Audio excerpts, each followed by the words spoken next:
Hi friends, Thursday morning. இன்றைக்கி நாள் நல்லபடியாக ஸ்டார்ட் ஆகிருக்கு. இந்த நாள் ஃபுல்லாக ஹாப்பினஸ் எல்லாரோட வாழ்விலும் இருக்கட்டும் அப்படின்னு சொல்லிட்டு இந்த டேவை ஸ்டார்ட் பண்ணிடலாம். எப்பவும் போல் நம்ம காலையில் எழுந்திரிச்சு கோலம்லாம் போட்டாச்சு. நிறவாசல்லே கோலம் போட்டுட்டு துளசியம்மன் கிட்டேயும் கோலம்லாம் போட்டுட்டேன்.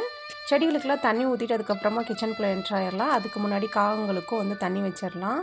இன்றைக்கி பிரேக்ஃபாஸ்ட்டுக்கு அடை தோசை செய்ய போகிறேன். அதுக்கு 2 டம்ளர் அரிசி, 1 டம்ளர் பருப்பு ஊற வச்சுருக்கேன். இதில் 3 பல் பூண்டு, 2 தக்காளி, ஒரு பெரிய வெங்காயம், கொஞ்சம் ஜீரகம், 2 வரமிளகா, கொஞ்சம் மல்லித்தலை, கருவேப்பிலை, கொஞ்சம் உப்பு, மஞ்சத்தூள் சேர்த்து இதை நல்லா அரைச்சிக்கலாம்.